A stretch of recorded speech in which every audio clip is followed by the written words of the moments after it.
Hello everyone, welcome you all in this pharma ज्ञान channel. ये आज हम पढ़ने वाले हैं diploma in pharmacy first year का चैप्टर नंबर 2। पहले हमने चैप्टर नंबर 1 देखा है, history of pharmacy in India. So वो आपको बेसिकली बोर हुआ होगा वो चैप्टर, क्योंकि उसमें पूरा थेरोटिकली है। मुझे ही पढ़ाते टाइम पे बोर हुआ था, तो मैं क्या ही बोलूं आपको।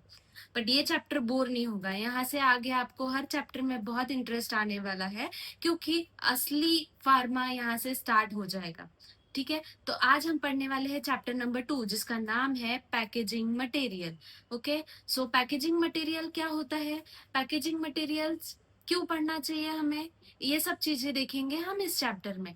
पैकेजिंग मटेरियल क्या, हम अपना जो प्रोडक्ट है, जैसे आप लोगों ने देखे होंगे टैबलेट, कैप्सूल्स है, सिरप्स है, सस्पेंशन है, वो सारी जो चीजें हैं किसी ना किसी मटेरियल के अंदर पैक होके आती है। ठीक है, कुछ टैबलेट्स है जो ब्लिस्टर पैकेजिंग में आती है, वो होता है सिल्वर फॉइल्स के पैकेजिंग में आती है। कुछ कैप्सूल्स जो है उनके ऊपर भी सिल्वर कोटिंग होती है। फिर आते हैं सस्पेंशंस, उसमें ग्लास यूज किया जाता है, कोई प्लास्टिक्स के कंटेनर्स में आता है। ये सब चीजें जो है उसे कहते हैं पैकेजिंग मटेरियल। ओके, तो हम इस चैप्टर में क्या देखने वाले हैं, पैकेजिंग मटेरियल में हम टाइप्स देखेंगे कि कौन कौन से टाइप्स ऑफ पैकेजिंग मटेरियल होते हैं। देन सेकंड है सिलेक्शन क्राइटेरिया, कौन से बेसिस पे हम डिसाइड करेंगे कि हमारे प्रोडक्ट के लिए ये पैकेजिंग मटेरियल बेस्ट है। ओके, तो उससे हम सिलेक्ट करेंगे कि हमारे प्रोडक्ट के लिए ये पैकेजिंग मटेरियल बेस्ट है।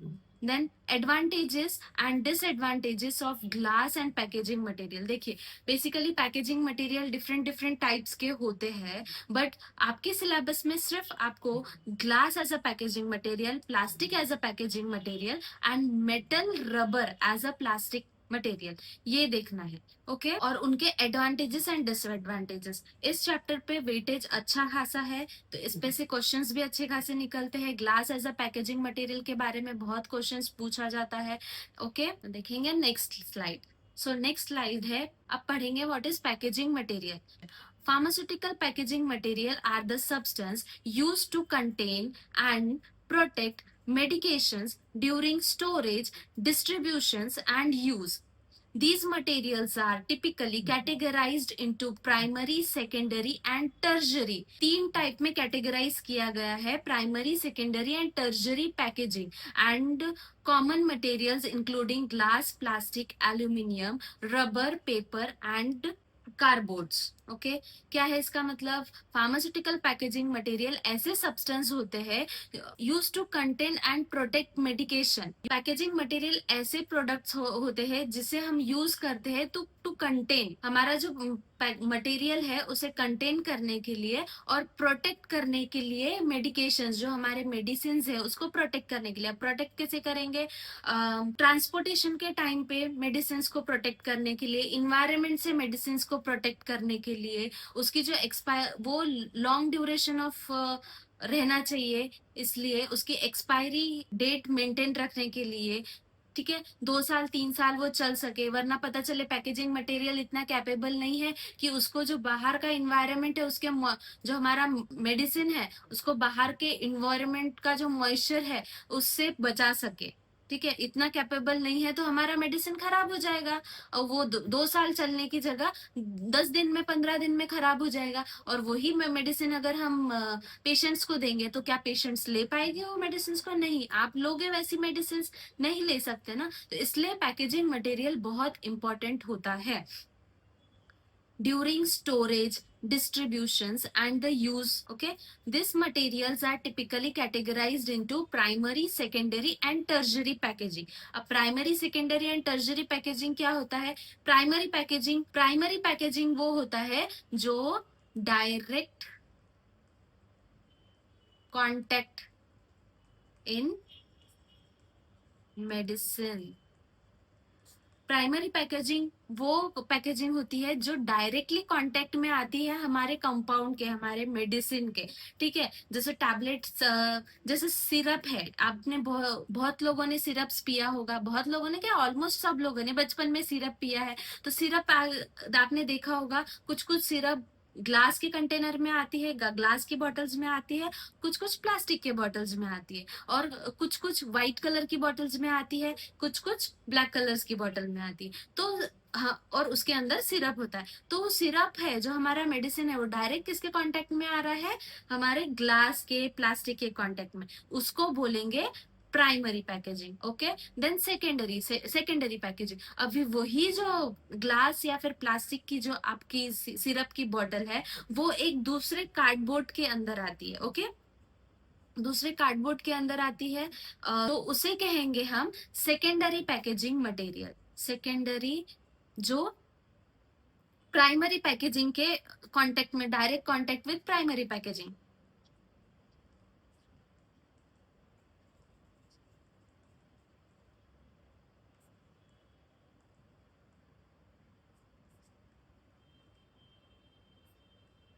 ओके, देन टर्जरी पैकेजिंग आती है, जो जनरली हमारे जो प्रोडक्ट्स है वो ट्रांसपोर्टेशन के टाइम उन्हें हार्म ना हो, टूटे ना, ब्रेकेज ना हो, इसलिए हम ट्रेजरी पैकेजिंग यूज करते हैं। तो बड़े बड़े आपने कार्टन्स देखे होंगे, बॉक्स, उसके अंदर छोटे छोटे सिरप्स की बोतलें आते हैं ट्रांसपोर्टेशन के लिए, उनको कहते हैं टर्जरी पैकेजिंग। ठीक है, and common materials including glass, तो उन सब चीजों के लिए क्या यूज करते हैं, glass, plastics, aluminium, rubber, paper and, ठीक है, glass, plastic, aluminium, rubber and cardboards. Then what is primary packaging? This is the, अभी मैंने आपको अच्छे से एक्सप्लेन किया, ये सिर्फ आपको definition as it is paper में लिखनी है रट के। ओके, दिस इज द, रटने की भी जरूरत नहीं है, आप लोगों को समझ गया है what is primary, secondary and tertiary, काफी अच्छे से एक्सप्लेन किया है, तो कंसेप्ट तो क्लियर हो गया है, सिर्फ आपको लिख के आना है। तो this is the material that directly contact the drug product and it is essential for maintaining it integrity and stability. ये पॉइंट्स इंपॉर्टेंट है, essential for maintaining its integrity and stability. Example includes glass vials, ampoules, bottles, blister package, sachets and pre filled syringe. Ampoules आपने देखे होंगे, छोटी छोटी एम्फ्यूल्स की bottles आपने देखे होंगे, जब डॉक्टर के पास आप इंजेक्शन लेने जाते हो तो डॉक्टर एक छोटी सी ऐसा ग्लास का निकालता है, उसे फोड़ता है, उसमें से इंजेक्शन बाहर निकालता है। ठीक है, उसे कहते हैं एम्फ्यूल्स। देन बॉटल्स, बॉटल्स तो आपको पता है। ब्लिस्टर पैकेजिंग, जो टैबलेट जिस पैकेजिंग में आती है उसे कहते हैं ब्लिस्टर पैकेजिंग। वो कैसी होती है, लाइक दिस, इसे कहते हैं blister packaging. Single single doses उसमें होता है, सिंगल कंटेंट डोजेस। ओके, उसे कहते हैं blister packaging. Then sachets, sachets बहुत सारे कैल्शियम के सैचेट्स आते हैं, पाउडर्स के सैचेट्स आते हैं, डायरेक्टली वो ओआरएस का पैकेट आपने सबने देखा है, उसे सैचेट्स कहते हैं। ठीक है, ORS sachets. Then pre filled syringe, और पहले से फील की हुई सिरिंजेस आती है, वो होती है प्राइमरी पैकेजिंग। ओके, समझ गया आपको। देन आर नेक्स्ट आते हैं सेकेंडरी पैकेजिंग के। This packaging provide additional protections and information such as labels, leaflets and outer boxes. मैंने कहा, क्या कहा आपको, जो बॉटल है, बॉटल के ऊपर जो खड्डा आता है, ठीक है, बॉटल जिसमें पैक होके आती है खड्डा, उसको कहते हैं सेकेंडरी पैकेजिंग। तो this packaging provide additional protection, हमारी जो बॉटल है उसको एडिशनल प्रोटेक्शन प्रोवाइड करती है, एंड इंफॉर्मेशन सच एज, और साथ में इंफॉर्मेशन भी प्रोवाइड करती है, लाइक लेबल्स, कि वो बॉटल किस चीज की है, उसका manufacturing and all, expiry dates and उसका name, brand name and all this things contains in the information. Okay, labels, leaflets and outer boxes. Then tertiary packaging. This packaging is used for the bulk shipment and includes material like cardboards, boxes, shrink file, stretch wrap and pellets. Okay, तो ये टर्जरी packaging होती है। टर्जरी packaging में बड़े बड़े boxes, cardboard boxes, shrink files shrink files, जो cardboards के अंदर आपने देखे होगे छोटे छोटे ब्राउन पेजेस को ऐसे श्रिंक करके ऐसे भरा जाता है, ठीक है। देन पीलेट्स आते हैं, वो आते हैं ऐसे बबल रैप्स, ठीक है। वो सब आते हैं टर्जरी पैकेजिंग में, ओके। देन नेक्स्ट हम पढ़ेंगे कॉमन मटेरियल। सब कौन कौन से मटेरियल हम यूज करते हैं फॉर पैकेजिंग मटेरियल। सो है फर्स्ट हमारे इसमें है glass, plastics, aluminium, rubber, paper and cardboards. तो first of all glass, known for its known for its inertness, resistance to chemical attack, and ability to maintain sterility. Glass is a popular choice for the sterile products like injectables. Different type of glasses like type 1 glass, type 2 glass are used depend on the product sensitivity and stability requirement. So glass हम क्यों use करते हैं? क्योंकि उसकी inertness property की वजह से generally glass use किया जाता है, क्योंकि वो केमिकल के साथ एज सच रिएक्ट नहीं होता। Resist to the chemical attack, किसी भी केमिकल के साथ अगर ग्लास, नॉट किसी भी पर जनरली केमिकल्स के साथ वो रिएक्ट नहीं होता, and is ability to maintain sterility. अब स्टर्लिटी क्या होता है? Sterility, sterile product means which is prevent from microorganism, which is free from microorganism. Sterility और sterile product free from microbes, उस जो प्रोडक्ट है जो फ्री फ्रॉम माइक्रो ऑर्गेनिज्म है, उसमें कोई भी माइक्रोबियल ग्रोथ नहीं है, उसे हम स्टराइल प्रोडक्ट कहते हैं, ठीक है। तो इसलिए वो स्टर्लिटी ग्लास मेंटेन करता है। ग्लास आउटर इन्वायरमेंट के जो माइक्रोब्स है उसे अंदर आने से प्रोवाइड करता है, हमारे कंपाउंड से डायरेक्ट कॉन्टेक्ट होने से प्रोवाइड करता है। Then glass is a popular choice for sterile products like injectables. आप लोगों ने देखा होगा कि इंजेक्टेबल्स जनरली ग्लास के कंटेनर्स में आते हैं, okay. Then different type of glasses, like अब ग्लास के भी डिफरेंट टाइप्स होते हैं, type 1 glass, type 2 glass, type 3, type 4 भी है। हम उतना ज्यादा डीप नहीं पढ़ेंगे। तो टाइप 1 ग्लास को क्या कहते हैं? Borosilicate glasses, okay. Type 2 glasses को कहते हैं soda lime glasses, treated soda lime glasses. Type 2 glasses को क्या कहते हैं? treated soda lime glasses are used depend on the product sensitivity and stability requirement. Okay, then second है plastic. Plastic offers flexibility and cost effectiveness. अब एक चीज, glass जो है, इतने सब कुछ प्रॉपर्टी है ग्लास में, बट एक डिसएडवांटेजेस है कि ग्लास जो है बहुत कॉस्टली पड़ता है, ठीक है। अगर वो ब्रेकेज हो गया तो उसका बहुत कॉस्ट पड़ता है। तो प्लास्टिक जो है वो कॉस्ट इफेक्टिव है and making them suitable for varieties of the doses form. और जो प्लास्टिक है हम वेराइटीज ऑफ डोजेस फॉर्म के लिए यूज कर सकते हैं, including tablets, capsule, powders, liquids. Common plastics include HDPE, LDPE, PET and PP। ये कुछ प्लास्टिक्स के टाइप्स है, इस टाइप्स के प्लास्टिक्स हम यूज करते हैं। Then aluminium foil is used as a leading material in a blister packaging, providing a barrier against moisture, oxygen and light. Aluminium foil is providing a barrier, वो हमारा जो compound है उसको moisture और oxygen और light के direct contact में आने से बचाता है। Then rubber stoppers are use to seal glasses, vials and ampoules, providing a secured closures. Rubber जो है हम वो जनरली क्लोजर्स के लिए यूज करते हैं। अब क्लोजर्स क्या है? क्लोजर्स ढक्कन जो हम बंद करने के लिए यूज किया जाता है, ठीक है। अब ग्लास बॉटल्स है, प्लास्टिक बॉटल्स है उसमें, या फिर जो ग्लास के वाइल्स है जिससे इंजेक्शन निकालते हैं, इंजेक्शन की बॉटल देखे होगे उसमें एक रबर लगाया होता है, रबर में इंजेक्शन डाल के डॉक्टर्स वहां में जो हमारा लिक्विड है वो इंजेक्शन में बाहर निकालते, ठीक है। तो कुछ वो रबर्स के, कुछ एल्यूमिनियम के भी क्लोजर्स होते हैं। बट एल्यूमिनियम का आपने जो सिरप की बॉटल देखे होंगे, उसका एल्यूमिनियम का जो क्लोजर है उसके अंदर अगर आपने कभी झांक के देखा होगा तो वहां पे भी एक व्हाइट कलर का रबर रबर होता है, ठीक है, वो रबर का बना होता है।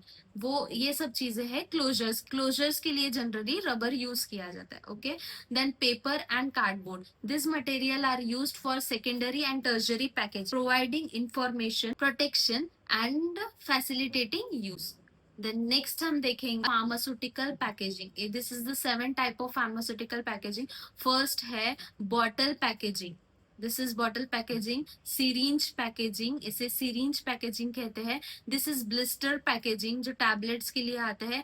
एम्फ्यूल्स, मैंने आपको बताया पहले, इसे एम्फ्यूल कहते हैं। देन है वायल्स पैकेजिंग, जो आपकी इंजेक्शन है वो सारे वायल्स पैकेजिंग में आती है। ये है sachets, cardboard packaging. Okay, then next why we select package, next है selection of packaging material. When selecting packaging material, several key criteria must be considered to ensure the product is protected, transported safely, and meets regulatory and consumers' expectations. These criteria include the product's characteristics, storage, and transportation needs, environmental factors and cost effective. जब भी हम packaging material select करते हैं तो हमें several type of criterias ध्यान में रख के पैकेजिंग मटेरियल सिलेक्ट करना होता है, जो कि कस्टमर्स की जो नीड्स है और जो रेगुलर स्टैंडर्ड्स है उसको मैच होना चाहिए। ठीक है, जैसे ट्रांसपोर्टेशन सेफ्टी, जो पैकेजिंग मटेरियल है इतना कैपेबल है क्या कि हमारे ड्रग को सेफली ट्रांसपोर्ट कर सके, सेफली प्रोटेक्शन दे सके। स्टोरेज के लिए कैपेबल है क्या। इन्वायरमेंटल फैक्टर्स देखने होते हैं कि कहीं वो इन्वायरमेंट के कांटेक्ट में, लाइट के कांटेक्ट में आने के बाद हमारे ड्रग को डैमेज तो नहीं कर रहा है। ये सब चीजें ध्यान देनी पड़ती। Then product compatibility. So product compatibility check करने के लिए हमें प्रोडक्ट टाइप देखेंगे। The material must be suitable for the specific product being packed. Example, food, pharmaceuticals, electronics. The chemical reactivity. The packaging material should not react with the product, causing degradations or contamination. Chemical reactivity, पहले सबसे पहले product compatibility में हम वो check करेंगे कि हमारा product क्या है, फूड है, फार्मास्यूटिकल्स है कि इलेक्ट्रॉनिक्स है, उसके अकॉर्डिंग हम मटेरियल सिलेक्ट करेंगे। Then chemical reactivity, that the packaging material, जो पैकेजिंग मटेरियल है वो हमारे ड्रग के साथ केमिकली रिएक्टिव नहीं होना चाहिए। Then physical property, considers the product's weight, shape and friability to choose appropriate packaging material and design. इसमें क्या आएगा, फिजिकल प्रॉपर्टी, हमारा जो प्रोडक्ट है वो कैसा है, उसका वेट, शेप और उसका फ्रीएबिलिटी एंड अपीयरेंस, वो सब चीज देख के हम पैकेजिंग मटेरियल सेलेक्ट करेंगे।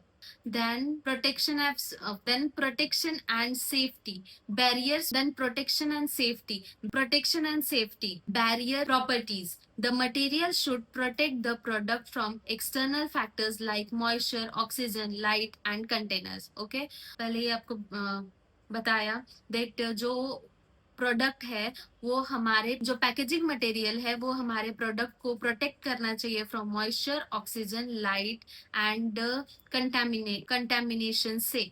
Then structural integrity, the packaging material और the packaging must be strong एनर्ज to withstand handling, transportation and storage condition. Packaging material इतना स्ट्रॉन्ग होना चाहिए कि वो विथस्टैंड होना चाहिए, ट्रांसपोर्टेशन के लिए कैपेबल होना चाहिए, स्टोरेज कंडीशन, वरना ऐसा पता चला हम स्टोरेज करने के लिए वो पैकेजिंग मटेरियल लिए या ट्रांसपोर्टेशन के लिए लिए, पर वो जब हम ट्रांसपोर्टेशन कर रहे हैं उसी टाइम पे हमारे प्रोडक्ट को नुकसान पहुंचा रहा है, वो तो कैपेबल ही नहीं है कि। Then tamper evidence feature for a certain products, particularly pharmaceuticals and food, tempered evidence features are necessary to ensure product safety. अब बेस टेम्पर्ड एविडेंस क्या होता है कि हम, टेम्पर्ड एविडेंस मींस छेड़खानी करना, तो पैकेजिंग मटेरियल इतना ये सेफ होना चाहिए कि उसके साथ कोई छेड़खानी ना हो ड्यूरिंग ट्रांसपोर्टेशन, स्टोरेज में